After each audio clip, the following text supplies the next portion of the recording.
Puji Tuhan, umat Tuhan boleh ada di tempat ini. Kita tadi di tempat ini, kalau tadinya kita dalam memuji Tuhan, menyembah Bapa Yahweh.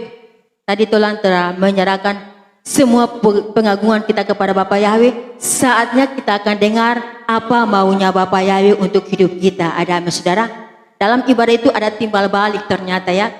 Ada kita berikan kepada Bapa Yahweh ya. Ini saatnya Bapa Yahweh akan berikan kepada kita melalui firman-Nya. Puji Tuhan, sama-sama kembali kita akan belajar kebenaran firman Bapa Yahweh. Saat ini mari kita buka dalam Perjanjian Lama, dalam kitab Rut. Dalam kitab Rut, saudara, Hakim-Hakim Rut, dekat-dekat Perjanjian Keluaran, Imamat, Bilangan, Ulangan, Hakim-Hakim Rut. Jangan cari di bawah Amsal, selanjutnya tidak dapat. Rut pasalnya yang pertama, kita akan bacakan ayatnya yang pertama sampai ayatnya yang kelima. Ya, untuk menghormati firman Bapa Yahweh, bukan kebiasaan, tetapi dalam kitab Esra, kita untuk dipersilakan berdiri. Kita akan bacakan firman Tuhan secara bersama-sama. Rut pasal yang pertama, kita akan bacakan ayat yang pertama sampai ayatnya yang kelima. Dengan perikop sini riwayat keluarga Naomi. Dalam nama Tuhan Yesua mulai. Dan terjadilah pada masa memerintahnya hakim-hakim bahwa ada kelaparan di negeri itu. Dan seorang pria dari Bethlehem Yehuda pergi untuk mengembara di padang Moab. Ia dan istrinya dan kedua anak laki-lakinya. Adapun nama pria itu adalah Elimelek dan nama istrinya Naomi, dan nama kedua anak laki-lakinya Mahlon dan Kilion, orang-orang Efrata dari Bethlehem Yehuda. Dan tibalah mereka di padang Moab, dan tinggallah mereka di sana. Kemudian matilah Elimelek suami Naomi, dan dia tinggal, ia dan kedua anak laki-lakinya. Dan mereka mengambil istri bagi mereka dari wanita-wanita Moab. Nama yang pertama adalah Orpa dan nama yang kedua Rut. Dan mereka tinggal di sana sekitar 10 tahun. Dan juga matilah mereka keduanya, yakni Mahlon dan Kilion. Dan wanita itu ditinggal oleh kedua anak laki-lakinya dan oleh suaminya. Katakan amin dan silakan duduk. Puji nama Bapa Yahweh, pada pagi hari yang indah ini kita akan belajar dari kebenaran firman Tuhan dalam kitab Rut. Mungkin Rut ini jarangnya kita untuk baca, karena kita menyampaikan firman Tuhan, karena ini berbicara tentang kitab ini cuma hanya beberapa pasal saja dan hanya sedikit saja saudara. Tetapi saat ini kita akan melihat ada sesuatu dari kitab ini. Dan dalam pembacaan kita ini di mana perikopnya riwayat keluarga Naomi. Dari pembacaan kita diketahui bahwa daerah Bethlehem Yehuda itu terjadi kelaparan. Nah, saya percaya daerah Bethlehem Yehuda itu tinggalnya adalah umat Tuhan sendiri ya. Di Bethlehem Yehuda terjadi kelaparan. Dan seorang pribadi kepala keluarga bernama Elimelek ini, dia ambil istrinya Naomi dan kedua anaknya Mahlon dan Kilion. Mereka, karena daerah mereka tinggal terjadi kelaparan, mereka pergi ke daerah Moab. Dan diketahui Moab adalah bangsa yang tidak menyembah kepada Bapa Yahweh. Ada saudara? Moab bangsa yang menyembah berhala. Tapi mereka pergi saja ke daerah Moab. Dan firman Tuhan mengatakan bahwa mereka tinggal di sana dan mereka hidup. Mereka mengetahui bahwa di Bethlehem ada kelaparan. Mungkin di Moab sana, bukan Moab ya, kalau Moab di Tenggara. Di Moab sana itu ada kelimpahan. Tidak terjadi kelaparan. Walaupun latar belakang bangsa Moab adalah bangsa yang tidak menyembah Bapa Yahweh, tetapi mereka pergi saja mencari isi perut mereka dapat dikenyangkan. Dan firman Tuhan mencatat yang telah kita baca saudara saat ini, mereka keluar dari Bethlehem dan keluarga ini satu keluarga pergi meninggalkan Bethlehem dan pergi ke daerah Moab. Tetapi pada waktu mereka di Moab, mereka hidup. Firman Tuhan katakan beberapa tahun mereka hidup. Pada saat mereka hidup, ternyata ada musibah yang mereka alami. Mereka ada di tengah-tengah bangsa Moab, tapi mereka itu adalah umat Tuhan. Yang pertama diambil Bapak Yahweh adalah suaminya Elimelek. Tinggal seorang ibu janda dengan kedua anaknya Mahlon dan Kilion. Mereka besar, mereka menikah juga dengan perempuan Moab, yaitu Orpa dan Rut. Pada waktu mereka menikah, firman Tuhan mencatat mereka tidak dapat keturunan, ya, belum ada keturunan. Akhirnya mati juga kedua anak Mahlon dan Kilion, mati. Jadi yang keluar dari Bethlehem ada 4, tersisa 1, Naomi. Ya, kalau anak mantu itu kan orang luar masuk, ya. Tapi ini keluarga Elimelek ini suami istri dengan kedua anaknya. Tersisa 1 Naomi dan kedua menantunya yaitu Orpa dan Rut. Di sini firman Tuhan ada sesuatu, ya saudara, ada sesuatu rahasia, ada sesuatu hal yang merupakan Tuhan ajarkan dalam kehidupan saya dengan saudara, bahwa keluarga Elimelek ini adalah keluarga yang tidak bertahan di dalam pencobaannya Tuhan. Kalau kita mau baca selanjutnya dalam kisah Naomi dan kedua menantunya pada saat itu, saudara, kita akan lihat pada ayatnya yang ke-7, ayat ke-6. Kemudian bangkitlah dia dan kedua menantu perempuannya dan pulang dari padang Moab, karena dia telah mendengar di padang Moab bahwa Yahweh telah melawat umatnya dengan memberi makan kepada mereka. Ternyata Bapak Yahweh memberikan kelaparan di daerah Bethlehem tidak untuk selamanya. Tetapi karena keluarga Elimelek ini tidak tahan, mungkin karena mereka tidak kuat tahan lapar, jadi mereka keluar, ya. Saya melihat firman Tuhan ini di Bethlehem itu yang hijrah ke daerah Moab cuma keluarga Elimelek. Tidak semua orang yang ada di Bethlehem itu keluar dari Bethlehem karena kelaparan. Tidak semua, ya. Tidak seperti bangsa Israel waktu mereka di Mesir. Bapak Yahweh perintahkan keluar jadi satu umat, semua Israel keluar dari Mesir. Tetapi di Bethlehem tidak, saudara. Ada keluarga-keluarga yang tinggal di Bethlehem yang ada menikmati lawatan Tuhan dalam kelaparan tersebut. Tetapi firman Tuhan mencatat pada akhirnya Bapak Yahweh kembali memberkati daerah Bethlehem. Dan si Naomi ini yang telah keluar tinggal di daerah Moab, dia dengar kabar di daerah Moab bahwa Bapak Yahweh telah memberkati Bethlehem. Ayat selanjutnya berkata, maka dia berangkat dari tempat di mana dia tinggal di sana dan kedua menantunya bersamanya, dan mereka menempuh perjalanan untuk pulang ke tanah Yehuda. Dia balik. Dia tahu dia punya asal bukan Moab. Asalnya adalah Bethlehem. Walaupun dia telah tinggal lama di Moab, suaminya diambil Tuhan, anak-anaknya diambil Tuhan, tapi karena pada waktu dia dengar Tuhan telah memberkati daerah Bethlehem, dia tidak tinggal lagi di Moab. Walaupun telah memiliki kedua menantu. Dan saya tahu pasti firman, dia telah punya rumah di sana. Mungkin dia subah tanam atau berusaha. Tapi dia balik ke daerah Yehuda, ke daerah Bethlehem, karena dia tahu asalnya itu dari mana. Tetapi dia kembali ke Yehuda, ke Bethlehem, dia tidak kembali lagi dengan suami dan kedua anaknya. Firman Tuhan mencatat, dia kembali seorang diri. Dan kedua menantunya ini, kalau kita baca selanjutnya, dia berkata kepada kedua menantunya, kalau mau ikut dia silakan ikut, kalau tidak mau juga dia tidak paksa. Karena dia tidak mungkin lagi akan menikah dan melahirkan anak untuk dijodohkan dengan kedua menantunya. Tetapi kedua menantunya ini, saudara, kalau baca, Orpa pergi kembali kepada orang tuanya, tetapi Rut bersikeras untuk mengikut Naomi kembali ke daerah Yehuda. Dan di sini kita melihat, saudara kekasih di dalam Tuhan, pada ayatnya yang ke-14, maka mereka menyaringkan suaranya dan menangis lagi. Lalu Orpa mencium ibu mertuanya, tetapi Rut tetap berpaut padanya. Dan dia berangkat, lihatlah ipar perempuanmu telah pulang kepada bangsanya dan kepada ilah-ilahnya. Pulanglah menyusul ipar perempuanmu. Ayat selanjutnya berbicara tentang kesetiaan Rut, ya saudara. Dia tetap ikut Naomi kembali ke daerah Bethlehem Yehuda. Dan pada saat Naomi kembali ke daerah Bethlehem Yehuda, kita lihat pada waktu mereka daerah Bethlehem telah diberkati Tuhan dengan kelimpahan.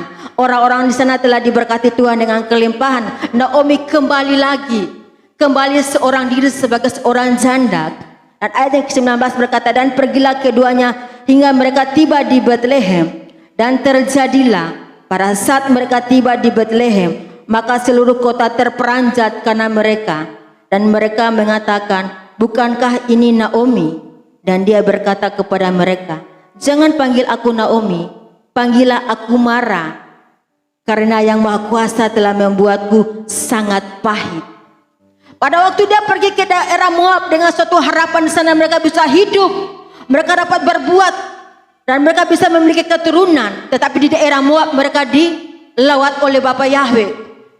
Suaminya dan kedua anaknya diambil oleh Bapa Yahweh, dan pada akhirnya dia kembali ke daerah Bethlehem juga, tanah di mana dia berasal. Sini kita melihat bahwa sesungguhnya keluarga daripada Elimelek ini berbicara tentang keluarga yang tidak tahan ujian. Dan amin saudara, tidak tahan dalam suatu pengujian Tuhan. Dalam masa kelaparan tidak semua orang Bethlehem pergi meninggalkan Bethlehem, cuma mereka saja satu keluarga pergi ke daerah Moab. Pada waktu mereka di daerah Moab, Tuhan mengacungkan tangannya dalam kehidupan mereka, sehingga Naomi kembali seorang diri sebagai seorang janda. Dia katakan, jangan panggil lagi dia Naomi, tetapi panggil dia Mara, karena Tuhan telah membuat dia sangat pahit.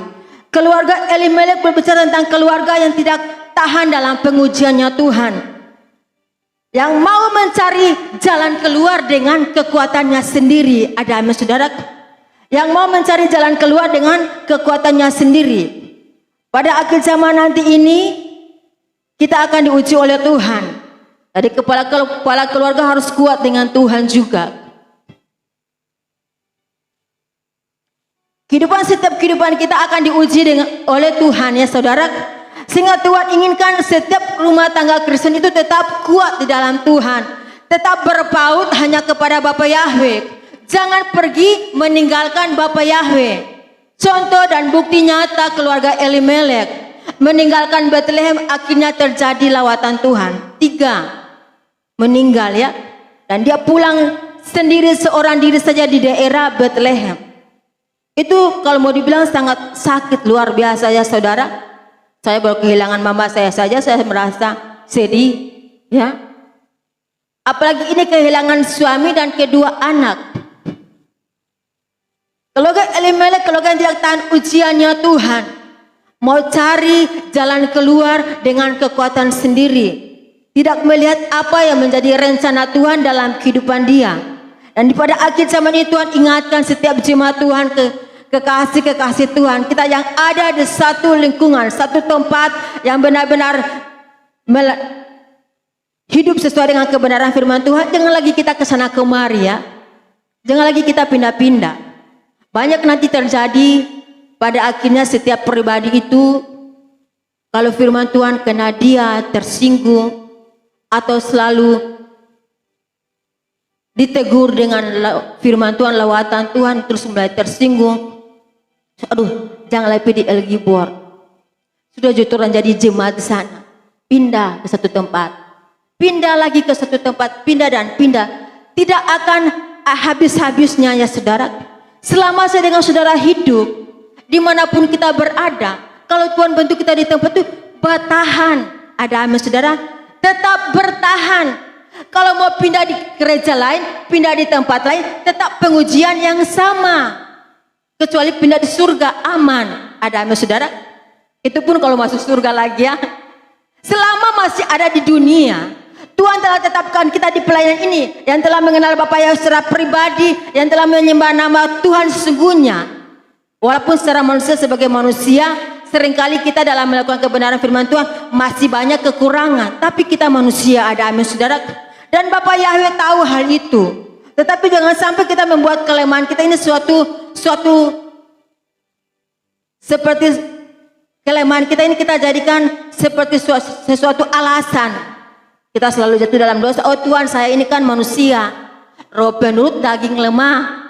Kalau pakai firman Tuhan itu roh penurut daging lemah, pada saat sangkakala berbunyi, pasti daging lemah ya tak tinggallah daging. Ada amin saudara. Tuhan ingatkan kepada jemaat Tuhan ada tempat ini, kalau kita ada dalam satu pelayanan itu, bertahan. Kita mau pindah dimanapun tetap pengujian yang sama. Ada amin saudara. Kita mau pindah dimanapun tetap kita akan diuji dengan hal yang sama. Dalam kitab Ayub mengatakan selama kita di dunia ini orang tetap harus bergumul. Kalau ada pergumulan lagi ya pasti di kampung Talantang, di daerah sana, dan di alam sana ya, di alam lain sana. Otomatis alam seberang ya antara surga dan neraka. Selama kita masih ada di dunia ini, kita jangan seperti keluarga Elimelek yang mau cuma diberkati saja, yang mau hanya ada dalam kelimpahan. Pada waktu kelaparan pergi ke daerah Moab, pada di Moab itu bangsa tidak menyembah Bapa Yahweh. Tinggal di Moab, akhirnya dilawat Tuhan dengan suatu hal yang sangat pahit. Pagi hari yang indah ini Tuhan ajar kepada jemaat Tuhan yang ada di tempat ini, tetap bertahan. Gembala mau tegur, gembala mau marah, gembala mau nasihat, mau itu dia keras, dia pelan, bertahan. Gembala manusia ada amin saudara. Kita beruntung, kita punya ibu gembala wanita ya. Walaupun dia tegas tetapi dia punya sisi lembutnya lebih banyak ya. Coba saudara lalu kalau punya gembala seperti bapak saya waktu di Haleluya, kalau lihat wajah saja sudah, waduh, kalau lihat wajah sudah takut, apalagi antum marah. Ya, tetapi harus bertahan. Mau pindah dimanapun tetap masalah yang sama akan ada. Kalau di tempat ini hati saudara ditegur sedikit, langsung meraju, pindah ke satu tempat yang lain, ditegur lagi meraju, terus pindah lagi tempat yang lain, ditegur meraju. Bahaya saudara. Bertahan. Tetap bertahan. Jangan kemana-mana. Kalau saudara ditegur, saudara dinasihati, bahkan saudara dimarah, itu karena saudara disayangi. Ada amin saudara. Firman Tuhan dalam kitab Amsal katakan bahwa lebih baik tegurannya nyata-nyata daripada kasihan tersembunyi. Lebih baik orang dapat marah dari ibu gembala, ternyata ibu gembala perhatikan orang. Ada amin. Lebih baik kita dikenal marah dari Bapa Yahweh karena melalui firman-Nya ternyata kehidupan kita diperhatikan oleh Bapa Yahweh. Hati-hati kalau tidak pernah kena marah daripada Bapa Yahweh. Atau hati-hati kalau tidak pernah kena marah dari ibu gembala ya. Tapi ibu gembala tidak pernah marah ya. Tapi kalau saudara berbuat dosa ya, dalam hidup kita tetap berbuat dosa, sudah ditegur dengan firman Tuhan, contohnya jangan merokok tetapi tetap saja merokok, hati-hati.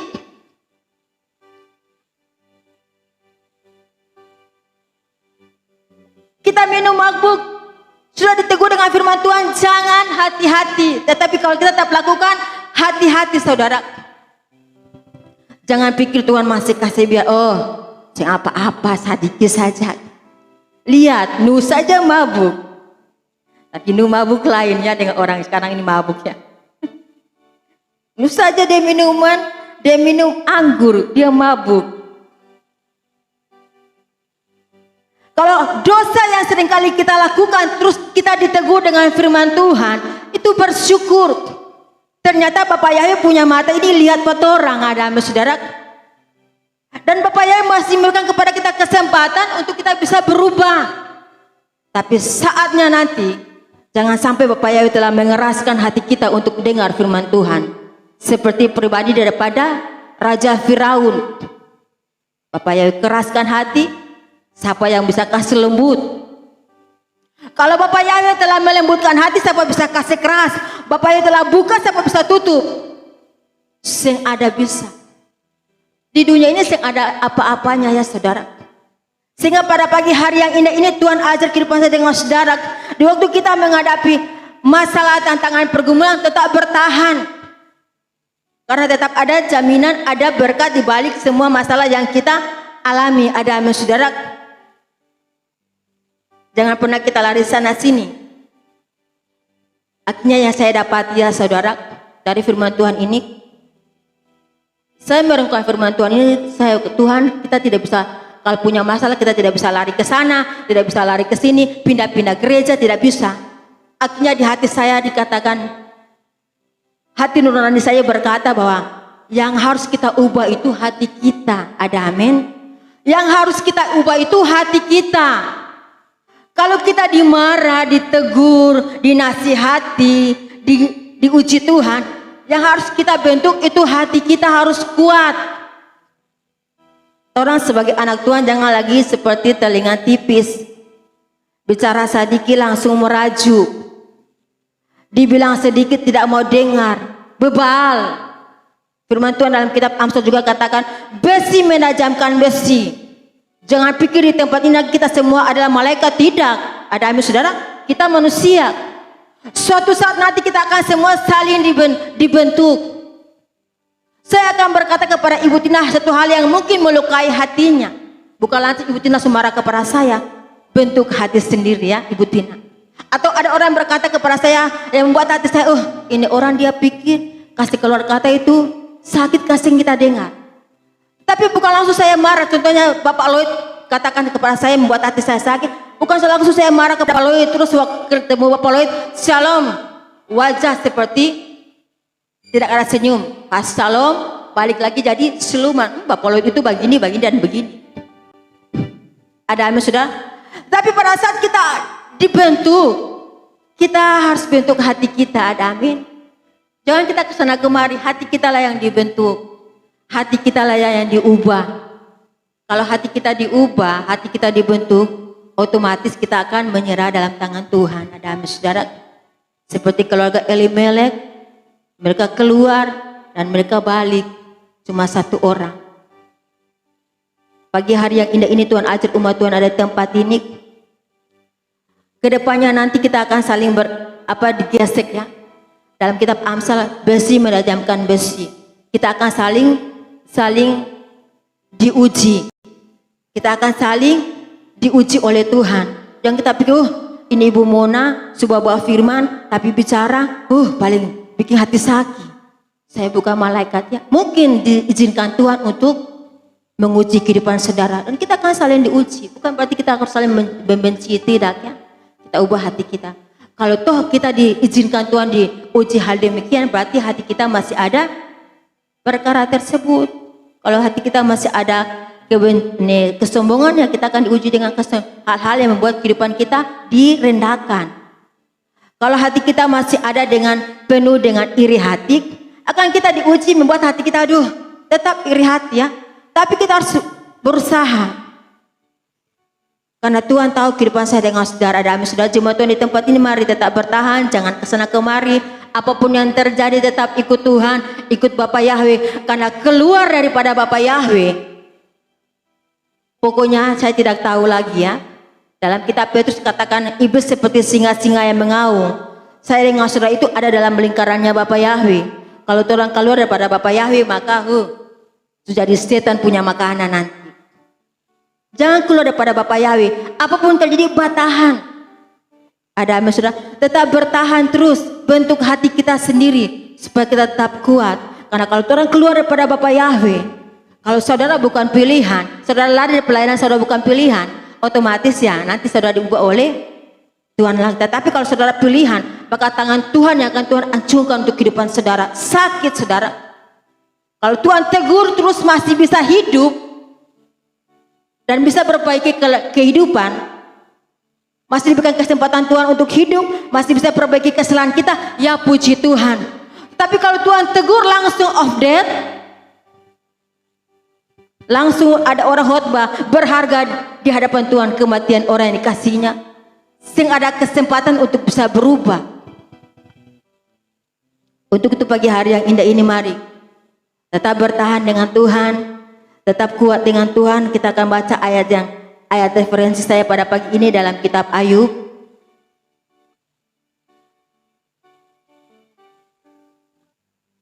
Ayub pada pasalnya yang ke-23. Ayat yang ke-10. Karena dia tahu jalan yang ada padaku, ketika dia menguji aku akan muncul seperti emas. Amin saudara. Karena Bapak Yahweh tahu jalan hidup kita, sehingga dia menguji kita, kita akan timbul seperti emas. Kata bawah, garis bawahi kata, dia menguji kita. Tetapi kita akan ada dalam ujiannya Tuhan. Tetapi kita akan ada dalam pergumulannya Tuhan, ada dalam tantangan. Tetapi kita akan ada dalam suatu masalah. Dan itu kalau diizinkan oleh Tuhan bertahan saja. Karena Tuhan mau lihat ini emas atau kayu latah. Ini emas atau jerami. Emas katanya saya lihat juga kalau makin dibakar dia punya murni makin keluar. Tapi coba jerami atau ilalang atau itu rumput kering. Jangan pakai minyak tanah saudara. Baru korek api gas tekan langsung dia terbakar habis. Ada amin saudara. Mari kita jadi seperti emas ya. Makin hari makin digesek, makin diasah Tuhan. Karena firman Tuhan catat, pada akhirnya nanti setelah halaman diukur, maka ruang kamar suci pun akan digoncangkan. Halaman diukur ya, tidak diperhitungkan. Hanya kamar suci dengan kamar maha suci. Tetapi jangan pikir kamar suci sudah aman-aman, digoncangkan. Kalau Tuhan tapis terus yang kuat bertahan ya, otomatis jatuh. Tapi yang tetap berpegang teguh kepada Bapa Yahweh tetap kuat, akan tetap bertahannya. Semungkin Tuhan goncangan selalu ya, tetap saatnya adanya waktu Tuhan akan istirahat untuk melihat umat. Mari saudara, badai tetap berlalu ya. Hidup saya dengan saudara masih ada. Kita masih hidup, masih di dunia ini tetap akan ada pergumulan. Masalah tetap datang. Kita marah, kita kecewa, kita putus asa, itu manusiawi. Ada amin saudara. Tapi jangan kita tinggal di dalam kelemahan kita. Kita keluar karena Tuhan punya janji di firman Bapa Yahweh. Ada amin saudara. Janji ini yang buat orang kuat. Orang yang ada karunia penglihatan. Orang saya pribadi tidak ada karunia penglihatan. Yang ada karunia penglihatan cuma beberapa orang. Tapi kalau orang masih bertahan saat ini ya karena ada janji ya. Menutup kesaksian saya mau bersaksi menutup firman Tuhan ini saya mau bersaksi sedikit ya.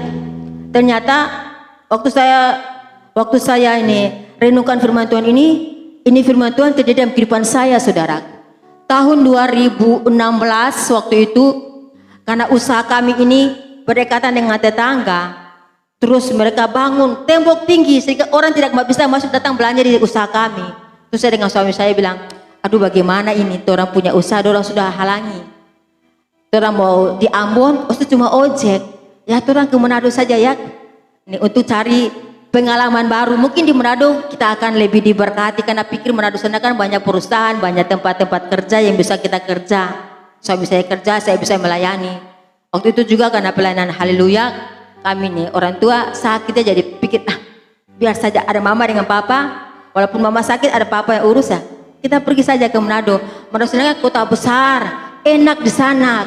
Pokoknya sudah. Ya saudara kekasih dalam Tuhan, karena pikir Manado juga ada penyembah Bapa Yahweh sana, jadi tidak pakai lagi berdoa. Berdoa dulu tanya Tuhan, bisa pergi kasih usah berdoa. Tuh di sana kan menyembah Bapa ya. Di sana juga saya bisa melayani. Bahkan di Manado juga banyak teman-teman saya. Di Ambon tidak ada. Kami jual semua barang-barang kami, pondok kami, isinya kami jual, rak piring kami, pokoknya semua yang kami miliki kami jual. Kami kumpul uang banyak, saudara. Pikir sudah uang banyak langsung. Waktu itu anak saya baru Salom dengan Ivander masih 6 bulan. Saya bilang kepada mama dan papa, saya mau ke Manado, mau hijrah ke Manado. Mungkin di Manado saya punya ekonomi makin baik, saudara. Karena di Manado sudah ada rumah keluarga untuk bisa saya tinggal. Setelah sampai di Manado, saudara, kami pergi terbang dengan pesawat. 4 tempat naik pesawat. Karena waktu itu Vander masih 75.000 ya, karena masih bayi. 3 yang bayar. Kami pergi. Saya ini senang sekali ya, karena di Manado enak ya di sana. Di sana ibadah dari sini sampai Sabtu, pokoknya ibadah itu luar biasa. Pokoknya wow lah di sana. Saya hati, terima kasih Tuhan, saya sudah kasih tinggal kota Ambon. Saya di Manado, suami saya puji Bapak Yahweh bisa masuk kerja di Indomaret. Walaupun sekarang sudah tidak lagi kerja di Indomaret. Terus dia kerja berselang berapa bulan saya hamil ya. Saya hamil sudah 4 bulan baru saya ketahui saya hamil. Waktu saya datang di puskesmas di rumah sakit, saya baku melawan dengan dokter. Saya bilang kepada dokter, tidak, saya tidak hamil dok, saya selalu minum obat. Dokter bilang ibu hamil. Terus dia katakan mari kita periksa. Akhirnya saya dinyatakan hamil ya 4 bulan. Dan waktu itu saya Tuhan, saya telepon mama bagaimana? Mama bilang sudah, terima saja. Dengan di pikiran saya tidak ada keinginan untuk lagi balik ke Ambon. Saya pikir di Manado lebih enak ya. Suami sudah punya kerja ya, pasti enak saya di sana. Ada keluarga besar di sana. Pada waktu saya sudah mau dekat melahirkan, aduh ini pikir, melahirkan sendiri, sudah akhirnya saya balik ke Ambon. Saya balik ke Ambon ya saudara, balik lagi dengan anak saya Salom, dengan Ivander, dengan perut saya ada adik Kenneth. Kami balik lagi ke Ambon. Pas di Ambon saya pikir, aduh balik lagi ke Ambon, aduh. Suami saya kerja di Manado waktu anak saya melahirkan anak saya. Terus waktu kami ke Ambon juga, papa saya pernah bilang, saya boleh kasih tinggal Ambon. Ini, kalau saya kasih tinggal tetap saya akan balik. Kata, saya mungkin Pak, kan di Manado kita juga melayani. Jadi antum bisa pergi. Pada waktu balik, antum tidak bilang apa-apa ya saudara. Saya balik ulang di Ambon, tinggal lagi di asrama. Cuma hanya di Ambon, Mardika, Ambon ya. Rumah Mardika. Kecil kota ya. Akhirnya balik, saya melahirkan anak saya Kenneth. Terus saya bilang kepada suami saya, ini batahan di sana nanti baru orang adik subesar orang balik ke Manado. Karena di Ambon saya tidak ada rumah, cuma orang tua ya. Di rumah keluarga sudah keluar, tidak mungkin lagi saya mau balik ya. Saya bilang batahan di sana, nanti orang balik ulang ke Ambon, ke Manado. Ya saudara kekasih dalam Tuhan, anak saya sekolah di SD, sudah masuk sekolah Salom. Terus akhirnya saya bilang suami saya sudah minta pindah juga Ambon, karena waktu itu Indomaret rencananya buka di Ambon. Dia bilang mohon kita ke Ambon Jone dapat suruh buka Indomaret juga dengan dia punya atasan satu. Iya ke Ambon saja. Ya sudah di Ambon, akhirnya saudara, lagi kami jadi balik ke Manado. Kami menetap di Ambon lagi. Dari Ambon ke Manado, akhirnya balik lagi ke Ambon saudara. Saya pikir, oh Tuhan, sudah lari jauh-jauh, sudah jual semua barang-barang saya, akhirnya tidak menetap di Manado. Tuhan balikan kembali lagi ke kota Ambon. Tetapi puji Tuhannya, saya balik 4 balik, bahkan 5 ya saudara. Pergi 4 balik 5. Kalau Naomi ini pergi 4 balik 1. Kalau saya pergi 4 balik 5. Akhirnya saya balik lagi ke Ambon. Terus bapak saya katakan, itu toh sebilang Malawang. Saya pikir, aduh Tuhan, kalau lalu tidak usah ke Manado, itu uang bisa beli rumah pribadi atau beli tanah bangun rumah. Itulah manusia ya saudara. Kita tidak dapat merencanakan apapun dalam kehidupan kita. Orang cuma bisa rencana. Tetapi firman Tuhan dalam kitab Amsal, keputusan Bapa Yahweh lah yang terlaksana. Jadi saudara, kalau saat itu orang punya rencana gagal, rencananya ini dan itu, bersyukur saja. Akhirnya saya kembali ke Ambon, ya melayani lagi ya saudara. Melayani lagi di kota Ambon, di pelayanan GFPR yang akhirnya sekarang jadi El Gibor. Jauh udah pikiran saya lagi untuk kembali ke Ambon. Saya bilang, jangan pikir-pikir lagi untuk pergi Manado lagi. Akhirnya menetap di Ambon, ternyata Tuhan punya rencana untuk keluarga kami harus tinggal di kota Ambon supaya bangun pelayanan sama-sama dengan kekasih-kekasih Tuhan di tempat ini, supaya kita semua tetap setia, karena pada saatnya nanti kalau sangkakala berbunyi, orang semua boleh terangkat ya saudara. Kalau orang sama-sama dalam pelayanan kota Ambon ini, orang juga akan sama-sama di kerajaan surga. Tetap setia, tetap mengasihi Bapak Yahweh, tetap kuat dengan Bapak Yahweh, tetap bentuk hati kita untuk tetap berkenan kepada Bapak Yahweh, tundukkan kepala dan kita bersyukur buat firman Bapak Yahweh.